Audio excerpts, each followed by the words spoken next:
जनता की आवाज, सच का साथ। देखते रहिए लाइव न्यूज 101। प्रवेश प्रारंभ देर न करें, आज ही अपने बच्चे का दाखिला कराएं। प्रबंधक झामबाबा शिक्षण संस्थान, सुरजूपुर, जलालपुर। संपर्क करें 71842146। देखिए पूरी खबर। मौजूदा समय में देश की सबसे बड़ी पंचायत का चुनाव चल रहा है। विभिन्न राजनीतिक दल अपने अपने प्रत्याशी को चुनाव मैदान में उतारकर बैठक, सम्मेलन, रैली तथा प्रचार प्रसार के माध्यम से मतदाताओं को अपने अपने पाले में करने की जुगत में लगे हुए हैं। अंबेडकर नगर 55 लोकसभा सीट से कुल 8 प्रत्याशी चुनाव मैदान में हैं। सभी लोग चुनाव प्रचार भी शुरू कर दिया है। अंबेडकर नगर सीट पर मुकाबला काफ़ी रोचक दिखाई दे रहा है। आइए जानते हैं अंबेडकर नगर सीट पर कौन कौन प्रत्याशी चुनाव मैदान में हैं और किसके किसके बीच मुकाबला माना जा रहा है। देखिए पूरी रिपोर्ट। सियासत तथा चुनाव लड़ने के माहिर है तीनों रणबांकुरे। भाजपा, सपा, बसपा तीनों प्रत्याशियों की पक्की यारी आज सियासी दुश्मनी में बदल गई। एक दूसरे के किले में सेंधमारी के प्रयास में तीनों प्रत्याशी। जातिवाद के बयार में कभी नहीं बही अंबेडकर नगर की जनता। तीनों दलों में खूब चला दल बदलने का दौर। लालजी वर्मा कभी मायावती के चहेते थे, आज अखिलेश यादव के हमराह हैं। अंबेडकर नगर संसदीय सीट पर सपा, बसपा, भाजपा के बीच मुकाबला दिलचस्प होगा। अंबेडकर नगर संसदीय सीट पर प्रत्याशियों की स्थिति साफ हो गई है। भारतीय जनता पार्टी ने सांसद रितेश पांडे को अपना उम्मीदवार बनाया है, जबकि समाजवादी पार्टी ने पूर्व मंत्री लालजी वर्मा को चुनाव मैदान में उतारा है। वही बहुजन समाज पार्टी से पूर्व में बसपा से चुनाव लड़ चुके हाजी कमर हयात पर दांव लगाया है।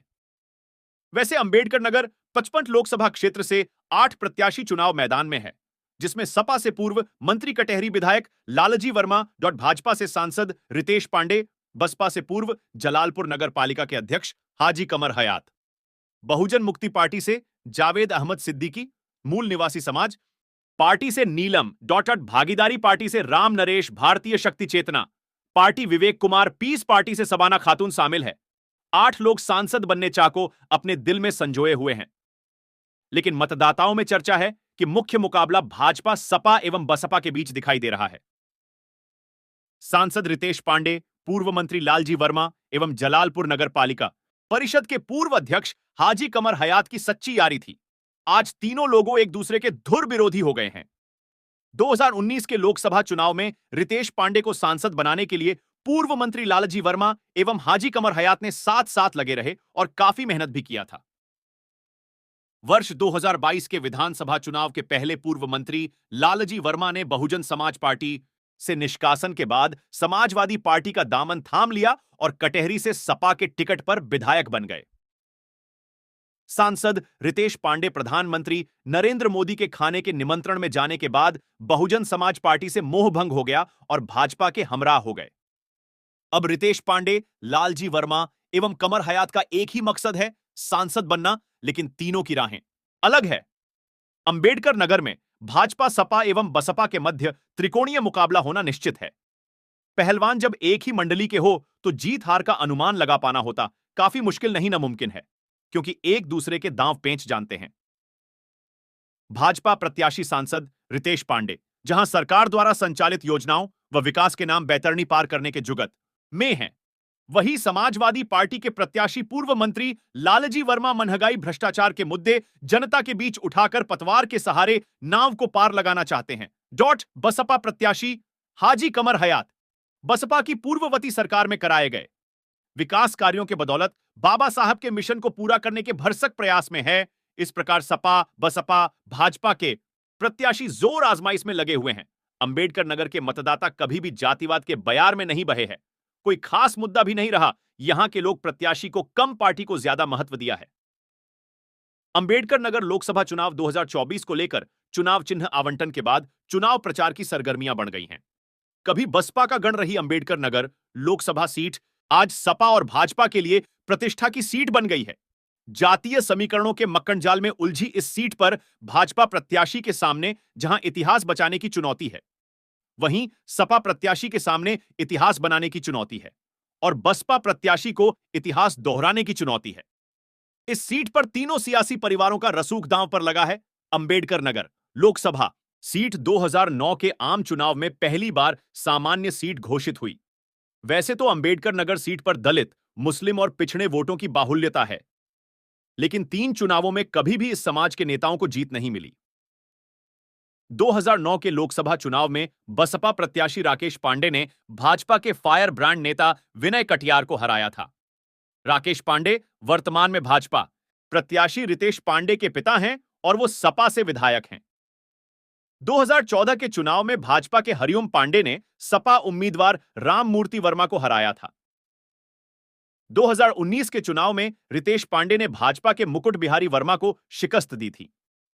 ऐसे में भाजपा प्रत्याशी रितेश पांडे के सामने जहां इतिहास बचाने की चुनौती है, वहीं सपा प्रत्याशी लालजी वर्मा के इतिहास बनाने की चुनौती है। बसपा प्रत्याशी हाजी कमर हयात को इतिहास दोहराने की चुनौती होगी। अंबेडकर नगर सीट कभी बसपा का गढ़ मानी जाती थी। पूर्व मुख्यमंत्री मायावती सांसद भी रह चुकी हैं। इसके बाद 2014 में मोदी लहर में भाजपा ने यहां अपनी जमीन तैयार की और पहली बार जीत दर्ज की। 2014 में भाजपा ने यहां से जीत दर्ज की, लेकिन 2019 लोकसभा चुनाव आते आते कहानी बदल गई। इस चुनाव में बसपा और सपा गठबंधन के तहत अंबेडकर नगर सीट बसपा के खाते में गई और रितेश पांडे यहां से बसपा सांसद बन गए। इसके बाद आए 2022 के यूपी विधानसभा चुनाव में भी अंबेडकर नगर से भाजपा को निराशा ही हाथ लगी थी। पूरे प्रदेश में बड़े बहुमत के साथ सरकार बनाने जा रही भाजपा को अंबेडकर नगर जिले की सभी 5 सीटों पर हार का सामना करना पड़ा था। समाजवादी पार्टी ने अकबरपुर, अलापुर, जलालपुर, कटेहरी और टांडा सभी विधानसभा सीटों पर परचम लहराया था। अंबेडकर नगर से सपा ने लालजी वर्मा को लोकसभा का टिकट दिया है। लालजी वर्मा कुर्मी बिरादरी के बड़े नेता माने जाते हैं। वहीं भाजपा ने रितेश पांडे को अंबेडकर नगर से चुनाव मैदान में उतारा है। तीसरी बार सत्ता पर काबिज होने के लिए बीजेपी का पूरा जोर है। 2019 के लोकसभा चुनाव में बीएसपी उम्मीदवार रितेश पांडे ने जीत दर्ज की थी। उन्हें 5,64,000 वोट मिले थे। वहीं दूसरे स्थान पर रहे उनके निकटतम प्रतिद्वंदी भाजपा के मुकुट बिहारी को 4,68,000 वोटों से संतोष करना पड़ा था। रितेश ने मुकुट को 95,880 वोटों से हराया था। हालांकि इस होने के लिए बीजेपी का पूरा जोर है। 2019 के लोकसभा चुनाव में बीएसपी उम्मीदवार रितेश पांडे ने जीत दर्ज की थी। उन्हें 5,64,000 वोट मिले थे। वहीं दूसरे स्थान पर रहे उनके निकटतम प्रतिद्वंदी भाजपा के मुकुट बिहारी को 4,68,000 वोटों से संतोष करना पड़ा था। रितेश ने मुकुट को 95,880 वोटों से हराया था। हालांकि इस बार के चुनाव में रितेश पांडे ने बीजेपी का दामन थाम लिया है और चुनाव मैदान में है। अब की बार अंबेडकर नगर सीट पर किसके सर पर जीत का मुकुट सजेगा, उसको आगामी 25 मई को मतदाता तय करेंगे। रिपोर्ट राम उजागिर चौहान, जलालपुर, अंबेडकर नगर। हर छोटी बड़ी ताजी खबरों को देखने के लिए चैनल को सब्सक्राइब, लाइक, कमेंट, शेयर करना ना भूले, ताकि अन्य खबरों की अपडेट मिलती रहे। अगली खबर के साथ फिर मिलेंगे। नमस्कार।